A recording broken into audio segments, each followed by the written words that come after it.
صاحب ابن حشام لکھتے ہیں کہ حضرت اسماء بنت ابی بکر صدیق رضی اللہ تعالی عنہا کی ڈیوٹی لگائی تھی جناب صدیق اکبر نے کہ بیٹے غار ثور میں نا روز کھانا تازہ پکا کے پہنچانا۔ یہ آپ کا کیا نام ہے علاقے کا؟ کورڑیاں والا۔ تو کورڑیاں والا میں نا آپ بہت سارے لوگ ایسے ہیں جو یہاں 40 سال سے رہ رہے ہوں گے، 50 سال سے رہ رہے، بچیاں یہیں پیدا ہوئی، یہیں بڑی ہوئی۔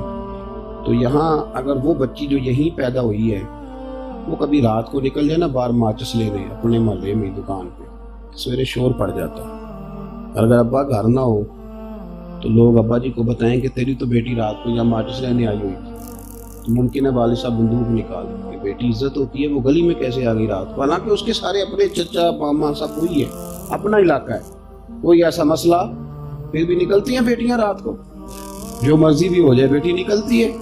لیکن یہ وفا اگر سیکھنی ہے تو جناب صدیق اکبر سے سیکھو۔ غار ثور میں تازہ کھانا اور بیٹی جوان اور رات کو پہنچانا، ہاں رات کو۔ اور پھر نرالا رنگ یہ ہے کہ اب جو جاتے ہیں نا اللہ خیر کرے حاجی غار ثور پہ، وہ فجر کی نماز کے وقت جاتے ہیں اور جگہ جگہ وہاں رستے میں جو ہے وہ چائے کا بندوبست ہے، بیٹھنے کی جگہ، پھر بھی حاجی آ کے ڈینگیں سناتا ہے، بڑھ کے مارتا ہے، جی میں پہنچ گیا جی 2.5 گھنٹے میں، اور میں گیا جی وہاں، پھر میں نفل پڑھ کے آیا۔ بالکل جی آپ تو بڑی دلیری کا کام کر کے آئے۔ لیکن حضرت اسماء اب رستے بھی بن گئے، آسانی ہو گئی، دن کے وقت لوگ جاتے ہیں تو اپنے آپ کو بڑا فاتح سمجھتے ہیں، پلٹ کے ذرا دین کا حسن دیکھو تو صحیح۔ حضرت اسماء رات کو جاتی، رستہ بھی کوئی نہیں، جگہ بھی کوئی نہیں، کوئی حال نہیں، تن تندور تے ہڈاں دا بالن تے اسی ہاواں نال تپایا، کپ کپ مکیاں پیڑے کیتے، اتوں عشق پلیتھن لایا، تن دا سالن تے من دی ہانڈی، لون صبر دا پایا، غلام فریدا وے میں ساری تیری، تینوں وجہ یقین نہیں آیا؟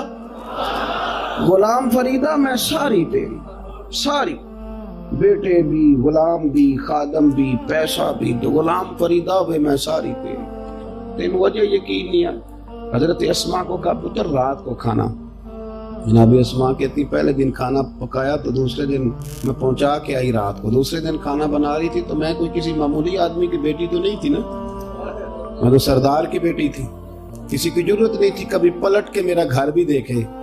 لیکن میں اندر روٹی پکا رہی تھی تو دروازے پہ شور ہوا، کہتے میں باہر گئی تو ابو جال بہت سارے لوگوں کو لیے میرے دروازے پہ، میں باہر آئی تو میں نے کہا کیا حال ہے؟ میرے دروازے پہ تو کبھی کسی کو طاقت ہی نہیں تھی آنے کی، قبیلے کے سردار کا گھر تھا، وہاں کیا بات ہے؟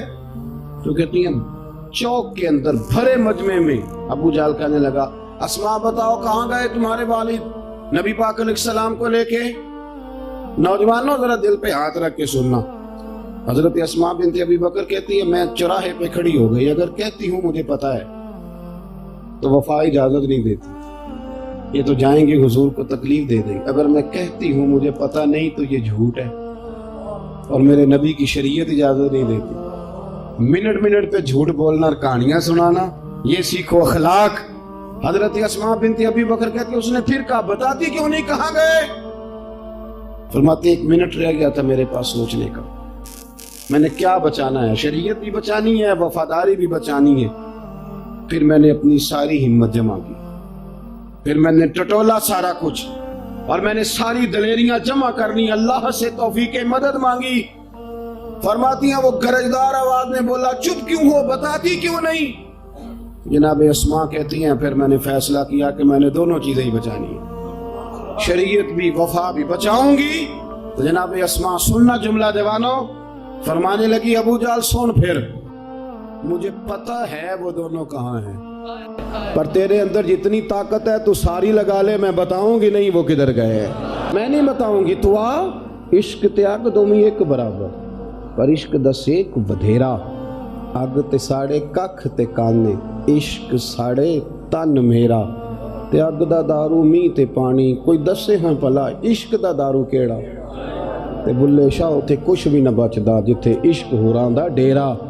فرماتی ہیں کہ جب میں نے کہا نا کہ مجھے پتہ ہے میں بتاؤں گی نہیں، تو بے بس ہو گیا، سچ کے سامنے بے بس ہو گیا، اور جب بندے کے پاس دلیل ختم ہوتی ہے تو جھگڑا کرتا ہے، کہتے ہیں اس نے ایک تھپڑ مارا، میرے تو گھر کی طرف کبھی کسی نے آنکھ اٹھا کے نہیں دیکھا تھا، پر تینوں لب دیں یا آپ گواچے، کبھی کسی نے دیکھا ہی نہیں تھا۔ جب تھپڑ مارا تو نیچے پتھر تھا، کہتی ہیں میں زمین پہ گری تو بالی میرے کان میں پھٹ گئی، لوگوں نے ابو جال کو دبوچا، شرم کر تو عورتوں کے منہ لگتا ہے اسے لے گئے، کہتی میں روتی ہوئی اٹھی، کبھی کسی نے آنکھ اٹھا کے نہیں دیکھا تھا، اور میں نے خون پونچھا، چہرے پہ کپڑا لپیٹا، اسی طرح روٹی پکائی، رات ذرا اور گہری ہونے دی، زیادہ دنیا سو گئی تو کھانا باندھ کے میں غار ثور میں پہنچی۔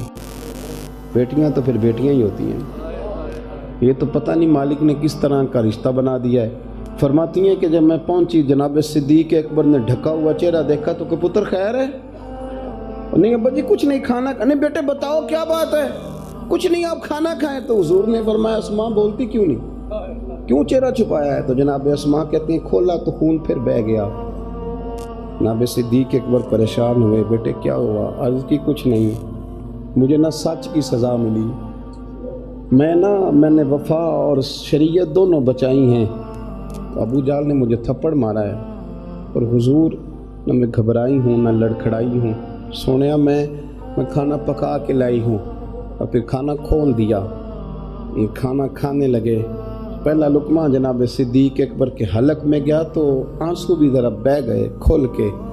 کیا دعا ہے، کیا انداز ہے، غار ثور کے اندر کیا حسن ہے۔ میرے رسول کریم صلی اللہ تعالیٰ علیہ وآلہ وسلم کی پیاری صاحبزادی حضرت اسماء کہتی ہیں نبی کریم صلی اللہ علیہ وسلم نے ہاتھ اٹھائے دعا کے لیے، کیا دعا دی؟ فرمایا اے اللہ میں ابو بکر سے راضی ہوں، تو بھی اس سے راضی ہو جا۔ یارو اتنا مہنگا سچ بولا لوگوں نے، اتنی مہنگی دیانتداری کی، اور یہاں ہمارا منظر کیا، جھوٹ پہ جھوٹ، دگے پہ دگا، فریب، غلط بیانی۔ کبھی بھی اپنی زندگی اپنے اخلاق کو سنواریں، یہ زبان بڑی قیمتی ہے، یہ کلمہ پڑھ لے تو بندہ مومن ہو جاتا ہے، یہ بڑی قیمتی ہے، یہ بڑی قیمتی، اور یہ دل بڑا قیمتی ہے، اس کو آلودہ نہیں کرنا، اسے جب بھی کھلانا ہے حلال ہی کھلانا۔